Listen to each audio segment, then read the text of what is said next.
Eu estou muito contente este dia de partilhar com vocês a palavra de Deus. O Senhor deu-me este ministério de pregar a palavra. E quando eu tenho este privilégio de anunciar a palavra de Deus, é para mim uma alegria muito profunda. E hoje eu quero partilhar uma mensagem especial, diferente. Porque estamos no ano paulino, o Papa proclamou este ano, ano de São Paulo, e na igreja, em toda a igreja, estamos falando muito de Paulo, São Paulo. As coisas lindas, a mensagem, a vida, o ministério de Paulo.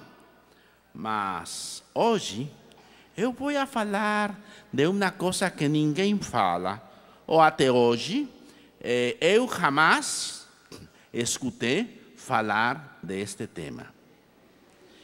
Eu vou falar dos erros de Paulo, os limites de Paulo.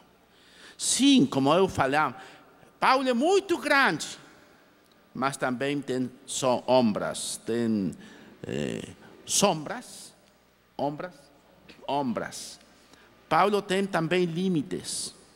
Paulo é humano como nós. Paulo não é Deus. Paulo está num processo de transformação. E tem, até o final da sua vida, tem limites. Tem problemas. Tem problemas que ainda não encontrou a solução. E isto é esperançador para todos nós. Para todos nós que caminhamos neste caminho. E ainda temos muitas coisas em resolver. Muitos limites.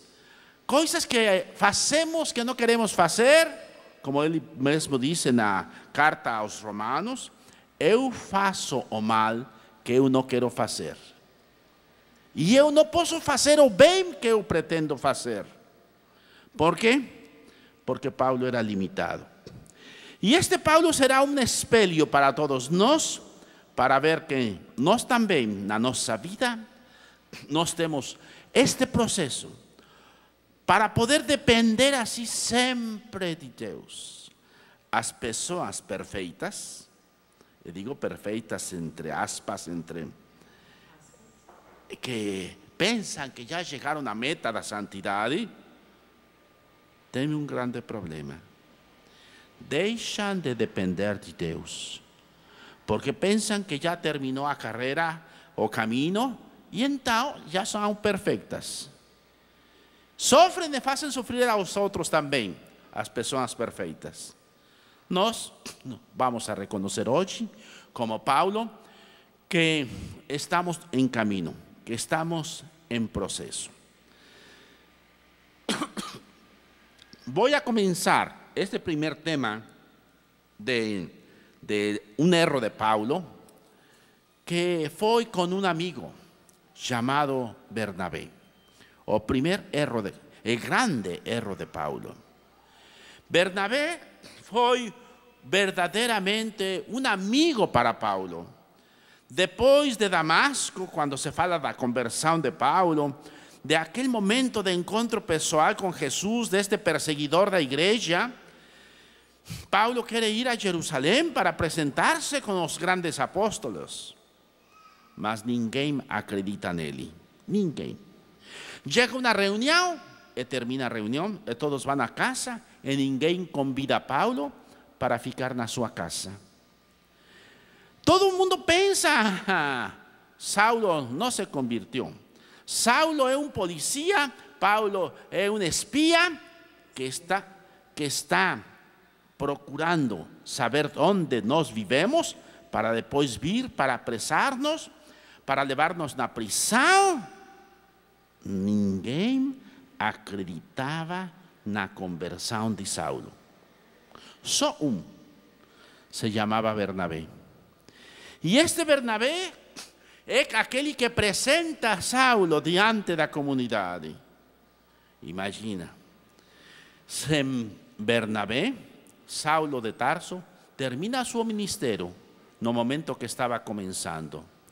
Graças a Deus, Paulo, tive este Bernabé. Anos depois, quando começa a igreja de Antioquia, é nomeado Bernabé como chefe desta igreja. A igreja mais importante depois de Jerusalém era a igreja de Antioquia. E o chefe era Bernabé. E você sabe que coisa? É a primeira coisa que faz Bernabé para dirigir esta igreja de Antioquia? Chamar a Paulo. Integrar a Paulo na sua equipe para evangelizar. Anos depois, começa a primeira missão de ir a Chipre, Galácia, Ásia, para evangelizar. O chefe desta missão é Bernabé. E Bernabé chama também a Paulo. Vamos, Paulo. E Bernabé e Paulo vão para fazer esta primeira missão. Mas atenção, o chefe desta missão não era Paulo, o chefe era Bernabé. A pessoa importante era Bernabé, Paulo ajudava a Bernabé. E juntos evangelizam Chipre, depois vão para Galácia, Ásia, Frígia, Panfilia, outras regiões de Ásia para evangelizar, e depois de alguns meses regressam outra vez para Antioquia. Então, a vida, o ministério de Paulo dependió muito, muito de Bernabé. Sem Bernabé, Paulo não cresce no seu ministério. Graças a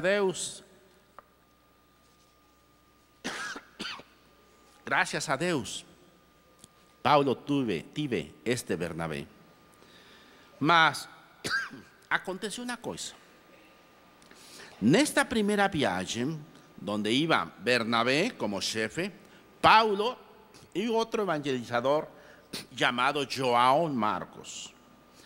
Mas quando estavam perto de umas montanhas chamadas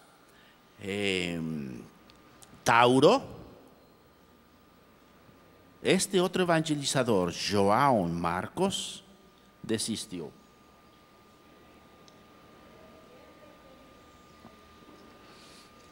E regressou para sua casa. Não tinha coragem para enfrentar dificuldades. Recuou e regressou para a casa da sua mãe, chamada Maria. Paulo não esqueceu este momento de desistimento de João Marcos. E quando se vai fazer a segunda viagem, agora Paulo toma a iniciativa e disse a Bernabé: vamos a visitar outra vez aos irmãos. Que pensa você? Quem quer ir nesta segunda viagem? Marcos, que depois será o evangelista Marcos, se chamava João Marcos. Marcos quer ir nesta segunda viagem também. Mas Paulo disse: não. Você desistiu em Panfilia. Você regressou a Jerusalém. Você não teve a coragem para evangelizar nos lugares difíceis. Então, você não vem, não pode vir conosco. Bernabé, que tinha um coração mais misericordioso, disse: Paulo, não seja exigente. Abra a possibilidade para Marcos também. Ele quer ir, ele é jovem, ele está aprendendo, Paulo. E Paulo disse: não, eu não aceito de nenhum jeito a Marcos na equipe. Bernabé disse: Paulo, você pode dar uma segunda chance a Marcos. Seja misericordioso, Paulo. Paulo disse: não, eu não aceito. E então se faz uma briga forte entre Paulo e Bernabé. Porque Bernabé quer levar a Marcos. Bernabé quer dar uma segunda chance a Marcos. E Paulo não quer dar esta segunda chance. E é tão grande esta briga que vão a se separar. Paulo e Bernabé. Os dois grandes amigos do Novo Testamento. Assim como no Antigo Testamento temos dois grandes amigos, que eram Davi e Jonatán, no Novo Testamento também temos dois grandes amigos, Paulo e Bernabé. Y por esta intransigencia, este rigor de Paulo, van a separarse os dois. Y Paulo va a perder un gran amigo. Paulo é tão exigente, porque dice, o evangelho é exigente. Ninguém que vá adiante e olha para trás é digno de seguir no reino de Deus, porque Paulo é muito exigente consigo, com ele mesmo. Paulo é exigente com nós outros. Sim, ele podia ser exigente consigo mesmo, riguroso consigo mesmo, mas tem o direito de ser riguroso e exigente com nós outros? E já começo a fazer uma pergunta a vocês. Se vocês são exigentes com vocês mesmos, você tem o direito de ser exigente com nós outros? E deixo a pergunta no ar, para você responder por você mesmo. Mas, infelizmente, por este rigor de Paulo de Tarso, se separam os dois melhores amigos do Novo Testamento. E Paulo vai perder um amigo. Mas ainda mais, Marcos não é valorizado por Paulo. Paulo não vê que aquela pedra, aquela mármore, dentro está desta pedra, deste mármore, está uma obra de arte, o evangelista Marcos. Ele simplesmente julga porque Marcos desistiu uma vez e não dá uma segunda chance. Paulo praticamente está fazendo naufragar o ministério de Marcos. Graças a Deus, Marcos foi salvado por Bernabé. Mas se não, se perde este ministério de Marcos, que depois chega a ser secretário pessoal de Pedro, e depois é o primeiro a escrever o Evangelho.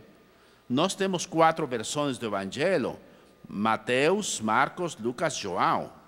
Mas o primeiro que escreveu não foi Mateus, foi Marcos. Aquele que iniciou este gênero literário de escrever a vida, a pregação de Jesus, foi Marcos. E Paulo esteve a ponto de fazer naufragar este belíssimo, grande, importante ministério de um evangelista como Marcos. Que coisa! Nós podemos ajudar como Bernabé a Marcos, ou podemos fazer naufragar o ministério como Paulo.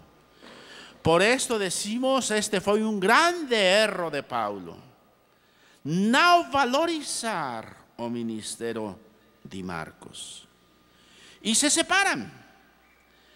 E Paulo vai a procurar a Silas, e com Silas vai fazer a viagem para o norte e depois por Ásia.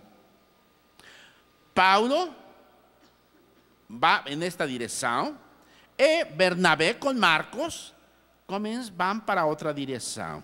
Por mar, regressam outra vez a Chipre, uma ilha que está no centro do mar Mediterrâneo.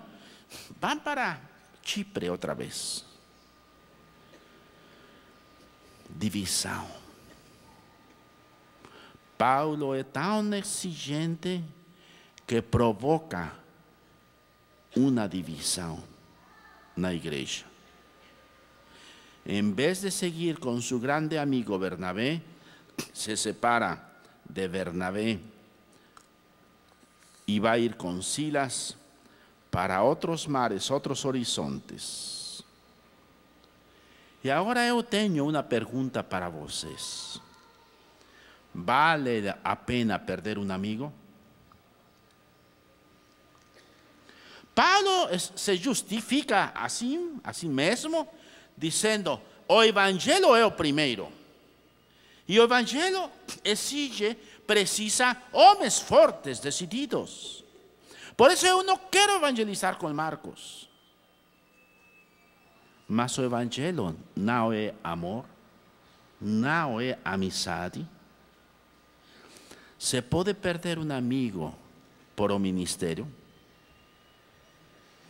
Eu não sei a resposta que você tenha. O importante é que você comece a se perguntar: vale a pena perder os amigos por um ministério?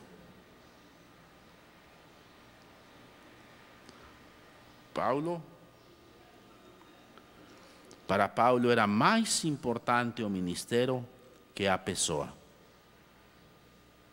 Para Paulo era mais importante ser eficaz que a relação de amor, de amizade. É para você? É para os ministros, para sacerdotes, para todos aqueles que estamos no ministério da palavra, que somos evangelizadores, missionários? Que coisa é mais importante? A amizade de um amigo verdadeiro como Bernabé ou o trabalho pastoral missionário? Você deve encontrar a resposta. Eu não vou dar a resposta. Prefiro deixar pensando você e fazer depois como a valoração de que coisa é mais importante. Mas deixo também uma segunda pergunta. Viver a amizade, viver o amor com outra pessoa, com outro ministro, não é já viver o evangelho? Não é precisamente a vida que Jesus vem a trazer a este mundo, que é uma vida de relação, de amor, de respeito, de confiança entre as pessoas? Paulo, para mim, que fracassou. Porque para ele era mais importante a eficácia. Neste mundo desenvolvido, podemos dizer, era mais importante a produção que as pessoas.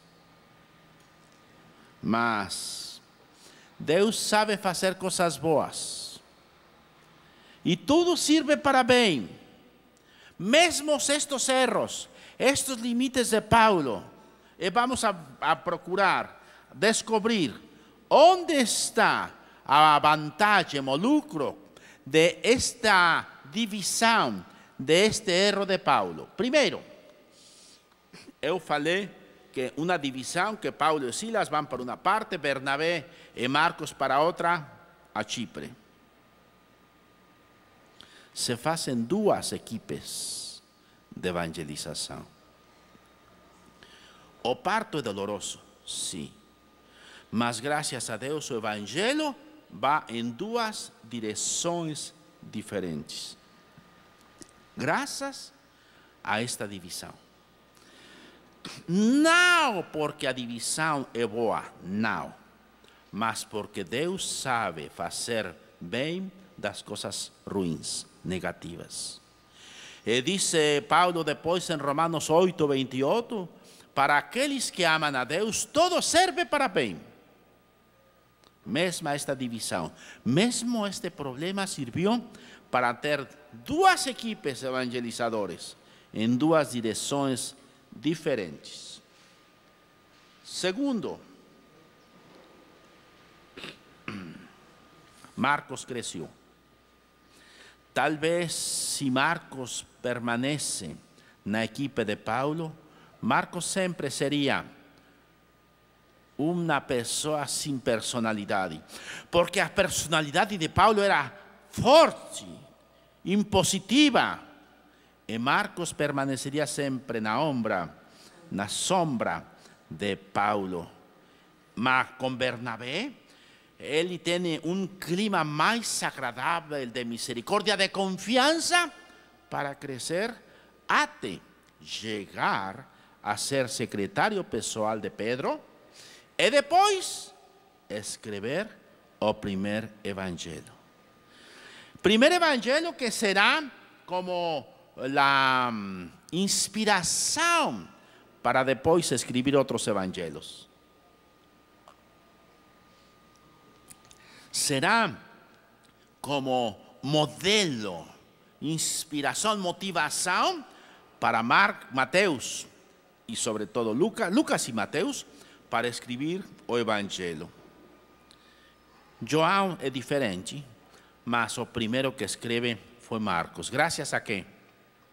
Gracias a confianza de Bernabé, que era pariente de él. Así, gracias a esta división, tenemos duas equipes y tenemos que Marcos puede crecer. ¿Y Paulo? Yo voy a pedir, por favor, leer la segunda carta a Corintios, capítulo 2, versículo 12. Vamos a leer en portugués. De la segunda epístola, carta de Paulo a los Corintios, capítulo 2, versículo 12, por favor.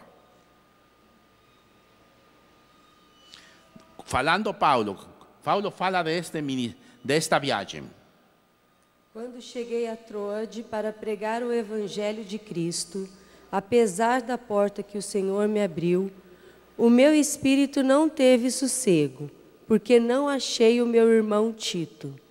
Despedi-me deles e parti para a Macedônia. Que interessante. Paulo chega a Troada, onde devia encontrar a outro evangelizador maravilhoso chamado Tito. Mas pergunta, o barco não chegou. Paulo começa a estar preocupado porque o avião desapareceu. Não era avião, era barco. O barco desapareceu no meio do mar. E ninguém sabe nada. É que se pode pensar se desaparece o navio onde viajava Tito. Naufragou, morreu. O que aconteceu? E Paulo começa a estar preocupado. E diz que em Troada se abriu uma porta. A tradução portuguesa não diz este adjetivo, grande porta. A tradução espanhola sim. Diz que se abriu uma grande porta. ¿Se abrió una qué? Uma grande porta. ¿Qué se abrió? Uma grande porta. Todos, ¿se abrió? ¿Una porta o una grande porta? ¿Qué se abrió? Uma grande porta. Vamos a hacer con la mano entonces. Se abrió una grande porta. ¿Hacemos? Se abrió. Mas con las dos manos, o mais grande que pueda fazer você, como se abriram as duas portas para ter a possibilidade de evangelizar Troada. Quando Paulo chegou a Troada, se abriu uma grande porta. Paulo devia aproveitar essa oportunidade. Sempre estava pregando a Deus: Senhor, abre-me as portas. Em Troada se abre uma grande porta. Grande porta, grande oportunidade, aquilo que Paulo estava esperando, mas o coração de Paulo está preocupado, não tem paz. ¿Por quê?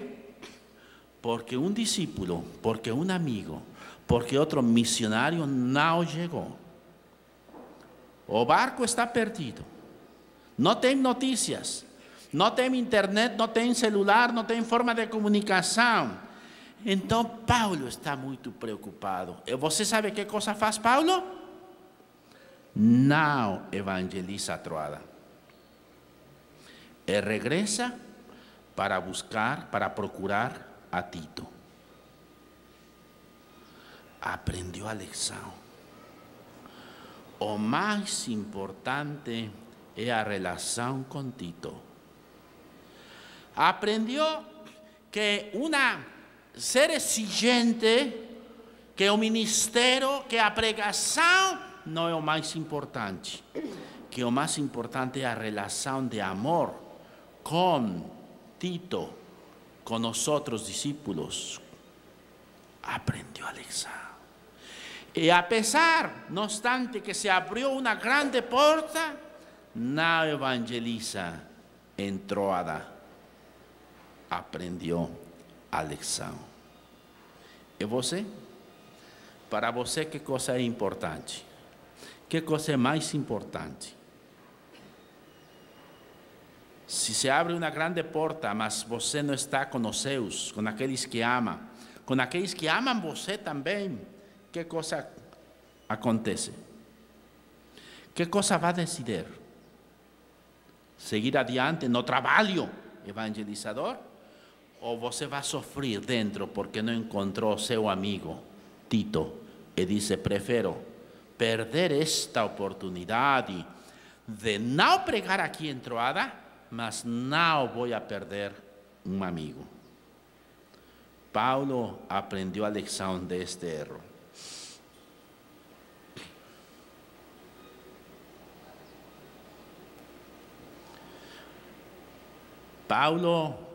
O erro de Paulo foi que Paulo não deu uma segunda chance a Marcos.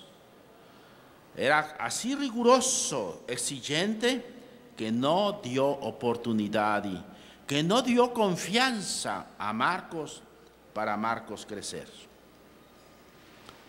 E você? Quantas vezes, eu não falo de pregação somente, hablo da vida diária, na família, de nós como leigos. Preferimos ter razão que ter união com os outros. E muitas divisões da igreja são por ser diferentes no jeito de pensar, de fazer as coisas. E preferimos a verdade, nossa verdade, que a relação de amor com os outros. E fazemos divisão na família, na comunidade, por jeitos de pensar diferente. Em vez de dizer, que coisa é primeiro? A união da família, a união da comunidade, ou ter razão? Ter razão. Diz uma história que uns casais, uma noite, saíram para visitar um amigo. Era já as 9 da noite, já estava escuro, e quando chegaram a um caminho que se dividia à direita e à esquerda, a senhora, a esposa, disse: à direita. Ele disse: não, à esquerda. A senhora guarda o mapa e diz: à direita, amor. Não, responde já um pouco violento o homem: é à esquerda, eu sei, eu já estive aqui uma vez, é para a esquerda. A senhora guarda silêncio, ele dá para a esquerda, e depois de uns minutos se dá conta que não era para a esquerda, que errou, que o caminho era aquele que dizia a senhora, à direita.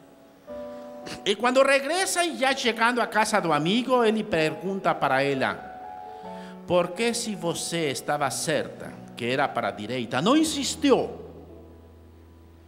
Podíamos evitar perder-nos. Por que não insistiu se você sabia, se você tinha o mapa? E ele respondeu: porque eu preferi ser feliz que ter razão. Eu preferi ser feliz que ter razão. Eu não queria briga. Melhor, se você diz esquerda, vamos à esquerda. Você mesmo vai a dar-se conta que não era para a esquerda, que era para a direita. Mas não vamos a ter problemas, não vamos a ter brigas. Eu pergunto para você: que coisa é mais importante, ser feliz ou ter razão? Que coisa é mais importante para casais? Ter razão ou ser feliz. Fecha os olhos um momento, porque vamos aprender deste erro de Paulo, que depois aprendeu, graças a este erro, aprendeu. Porque nós também podemos aprender dos erros. É dizer: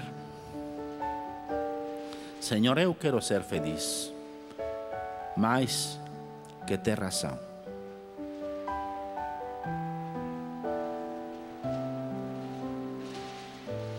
Eu não quero perder os amigos.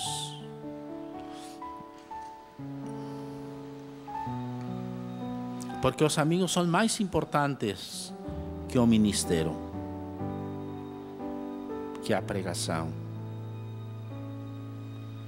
Porque ter amigos é viver o evangelho. É um jeito de evangelizar. Porque os outros podem dizer: olha como se amam. Senhor, obrigado por este erro de Paulo. Porque os erros não são bons, mas podem servir para bem.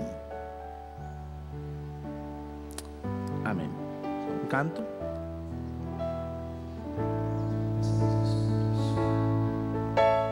Renova-me, Senhor Jesus, já não quero ser igual. Já não quero ser igual. Renova-me, Senhor. Renova-me, Senhor. Põe em mim teu coração.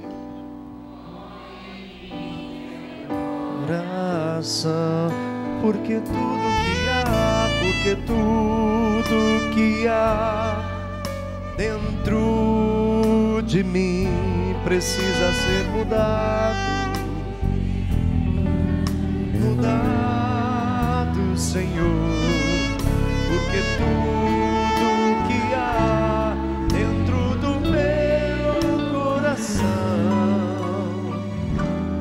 precisa mais de ti, porque tudo que há dentro de mim, porque tudo que há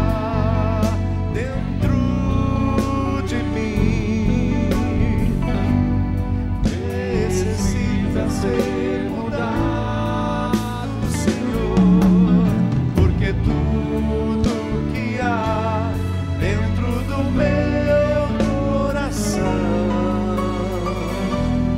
precisa mais de ti. E põe a mão no seu coração, fala para o Senhor: muda meu coração, Senhor.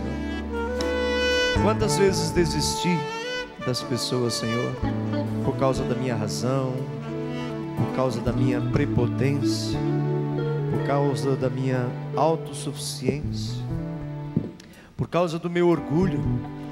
Quantas vezes desisti, Senhor, das pessoas que eu amo.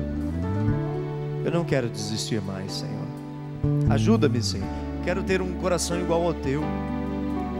Quero agir como o Senhor age, como o Senhor agiu e como o Senhor continua agindo em nossas vidas. Eu quero, Senhor. Eu quero, Senhor, ter um coração renovado. Cante mais uma vez. Renova-me, Senhor. Renova-me, Senhor Jesus. Já não quero ser igual. Já não quero ser igual. Renova-me, renova-me, Senhor. Põe em mim teu coração, põe em mim teu. Agora cante no fundo do seu coração ao Senhor, porque tudo que há dentro de mim precisa ser mudado. Precisa ser mudado, Senhor, porque tudo que há dentro do meu coração precisa mais de ti. precisa mais de ti.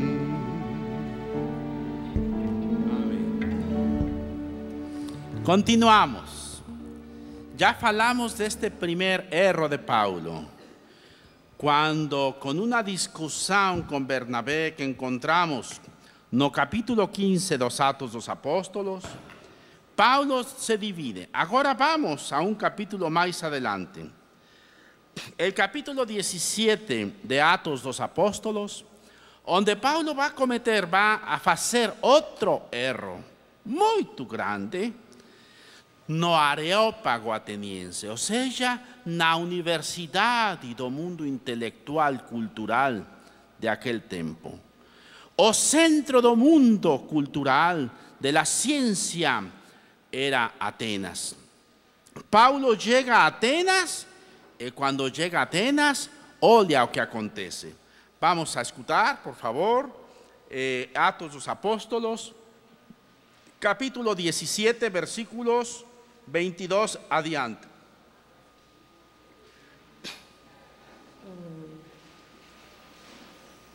17, 22. 22 direto? 22 direto? 22 direto? Como? Paulo, em pé no meio do Areópago, disse: Homens de Atenas, em tudo vos vejo muitíssimo religiosos. Percorrendo a cidade, considerando os monumentos do vosso culto, encontrei também um altar com esta inscrição: a um Deus desconhecido.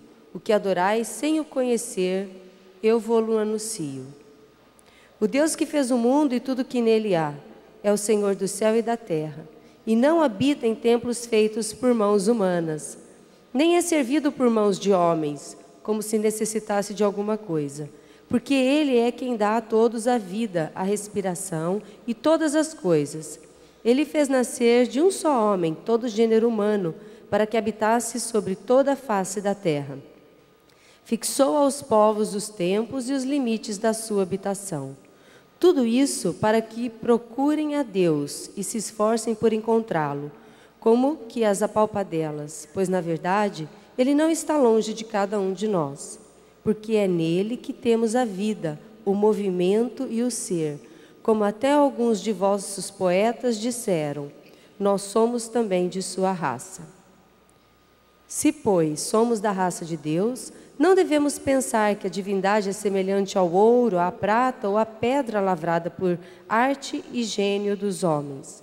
Deus, porém, não levando em conta os tempos da ignorância, convida agora a todos os homens de todos os lugares a se arrependerem, porque fixou o dia em que há de julgar o mundo com justiça, pelo ministério de um homem que para isso destinou. Para todos deu como garantia disso o fato de tê-lo ressuscitado dentre os mortos. Quando ouviram falar de ressurreição dos mortos, uns zombavam e outros diziam: a respeito disso, te ouviremos outra vez. Assim saiu Paulo no meio deles. Aqui temos aquilo que se chama o fracasso de Atenas. Paulo chega por um caminho do mar para o centro da cidade. Este caminho ainda existe hoje. E neste caminho estavam, de uma parte, de outra parte, pedestais para diferentes deuses. Para Deus da guerra, para Deus do vinho, para Deus de diversos deuses, muitos deuses. Cada um tinha o seu próprio altar. Mas os gregos, pensando que poderia existir outro Deus, queriam dar culto, reconhecimento a este Deus. E estava escrito, em grego, estava escrito agnostótheo. Este altar está dedicado ao Deus desconhecido.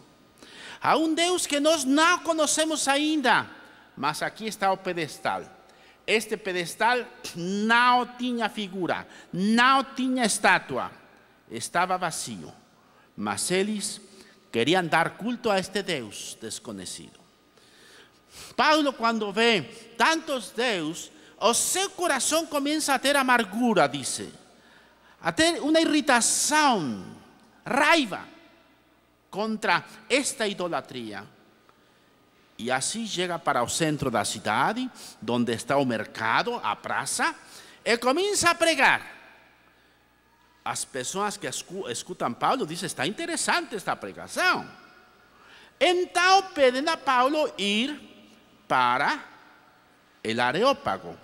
O Areópago era precisamente o lugar onde pregavam os sábios, os filósofos. As pessoas mais inteligentes iam para Areópago, que poderíamos dizer hoje era a universidade.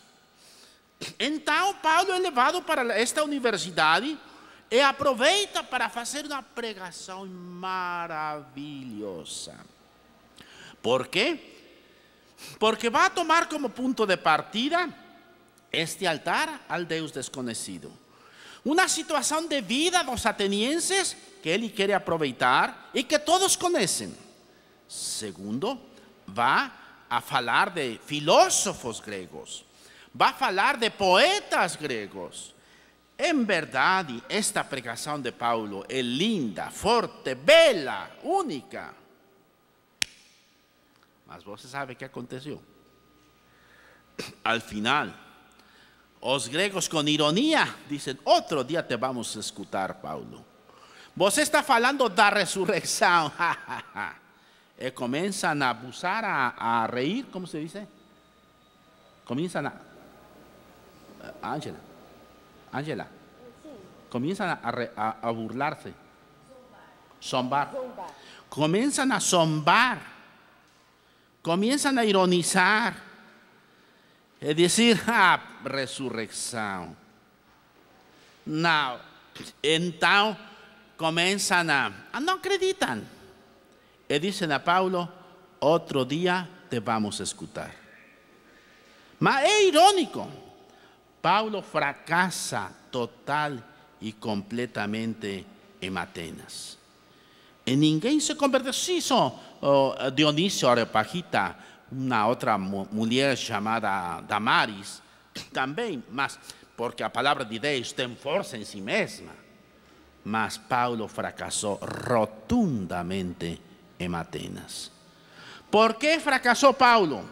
Vamos a ver quais foram os motivos deste fracasso de Paulo. Estava este altar chamado ao altar ao Deus desconhecido. E Paulo vai falar deste Deus desconhecido, mas vai deixar este Deus ainda mais desconhecido. Porque fala de um Deus poderoso que fez céu e terra, o Deus Criador. Todo mundo creia neste Deus, mas não fala del Deus de nosso Senhor Jesus Cristo.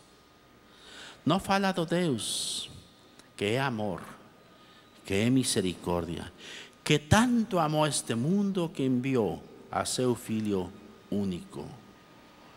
Paulo, em vez de aproximar a Deus, alonjou mais este Deus. Distanciou mais este Deus. Por que fracassou Paulo? Falou da ressurreição, mas não falou do ressuscitado. Falou de um conceito, de uma ideia, ressurreição, mas não falou de que Jesus morto ressuscitou, que foi ressuscitado por Deus. Falou de uma doutrina, de uma verdade, sim, mas não deu sua testemunha, mas não deu seu testemunho. Atenção, isto é muito importante.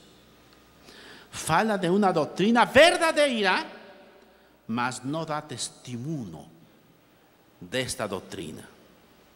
Faz solamente teoria, doutrina, mas não dá testemunho de aquilo que ele experimentou em Damasco, de aquilo que ele viveu. Ele não dá testemunho disto. E sempre que falamos nós de doutrina, teoria, dogma, sem dar testemunho, vamos a fracassar. Paulo preferiu falar para a cabeça dos atenienses que falar ao coração dos homens. E aquilo que abre a salvação não é entender a doutrina, é abrir o coração a uma pessoa que te ama. Paulo apresentou Deus, outro Deus, mais dos muitos deuses que tinham os atenienses. E não apresentou a Jesus como o Filho de Deus. Somente falou que era um homem. Sim, era homem, verdadeiramente homem, sim.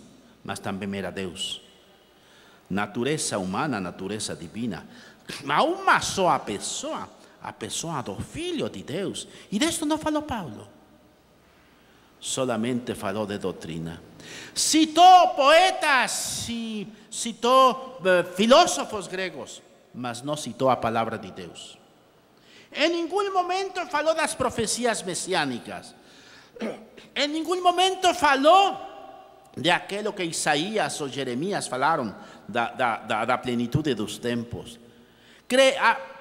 Pensou que era mais forte a sabedoria humana que a palavra de Deus. Por isso fracassou. Falou da ressurreição de Jesus, mas não falou da morte gloriosa de Jesus, que deu a vida por nós. Esqueceu a cruz. Esqueceu a donação, a entrega de Jesus na cruz. Porque era um escândalo, porque era uma loucura para os gregos, preferiu não falar da cruz. Por isso também fracassou Paulo. Paulo fracassou em Atenas, por quê? Porque pregou sozinho. Os seus amigos evangelizadores, a equipe de evangelização, ficou em Berea, uma cidade que não está longe de Atenas. Mas Paulo foi sozinho à ágora, ao mercado, à praça, e depois foi sozinho à universidade, Areópago, para pregar. A gente não podia ver aquilo que Paulo pregava, que Deus nos fazia capazes de amar-nos uns aos outros. Por quê? Porque Paulo estava sozinho. Por isso fracassou Paulo. Foram vários erros juntos. Por quê? Atenção, aqui temos um ensino muito importante, porque um erro leva a outro erro. E quando você está caminhando por um caminho errado, cada vez que quanto mais camina neste caminho errado, mais se perde. E vai ter mais erros e mais erros. Um erro provoca outros erros. Paulo não anunciou a Jesus. Paulo deu uma catequese, uma teoria, uma doutrina. E os atenienses, que eram muito inteligentes, não foram tocados no seu coração. E por isso, com ironia, se burlavam, zombavam de Paulo. E Paulo saiu de Atenas para Corinto. Pero aprendeu a lição. Porque Paulo tinha erros, sim, mas aprendia dos erros.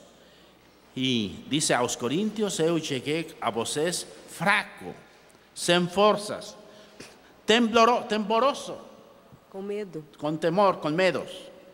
A minha palavra não foram discursos de ciência. A minha palavra foi uma pregação com o poder do Espírito. Ah, irmãos, Paulo aprendeu dos erros. E para mim aqui está a grandeza de Paulo. Não que não tinha erros, mas que soube aprender dos erros. E quando chega a Corinto, o evangelho, a pregação de Paulo se vai centrar em Jesus Cristo. Jesus Cristo é Jesus Cristo crucificado. Paulo vai a perceber que o centro de tudo era a cruz, onde Jesus amou sem limites a todos nós. E o centro será Jesus. Não uma doutrina, não uma verdade, mas uma experiência de aquele que encontrou no caminho de Damasco. também nós devemos refletir como é nossa apresentação de Jesus. Como uma doutrina, como um credo, como uma teoria, como um catecismo, são bons, certo, mas não para convertir. Estas coisas vêm depois para crescer.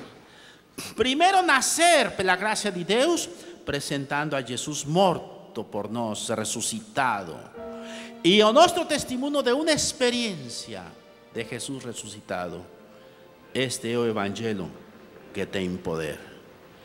Quando aquilo que anunciamos, Jesus morto, ressuscitado, é um testemunho que temos nós experimentado em comunidade, que não estamos sozinhos, para mostrar que aquilo que pregamos foi vivido, experimentado antes por cada um de nós.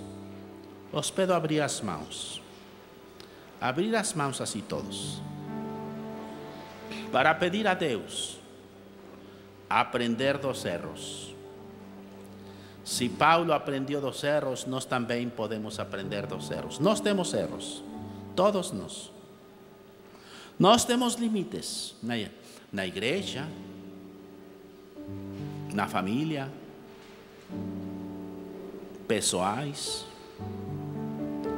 Mais importante, que coisa estou aprendendo deste erro? Sim, tenho erro em Atenas, mas depois em Corinto aprendi do erro. Por isso vamos a pedir hoje, não cancelar os erros. Estes estarão sempre na nossa vida. Vamos a pedir a Deus aprender dos erros. Aproveitar os erros, Senhor. Queremos aproveitar nossos limites, nossos erros. Senhor, aqui estamos. Somos seres humanos limitados, que cometemos tantos erros. Pero estos erros são uma escola, uma universidade para aprender. Enséñanos, Señor, a aprender, como Paulo aprendió de estos erros. Enséñanos, Señor, a aprender de nossos erros. Em nome do Pai, do Filho e do Espírito Santo. Amém.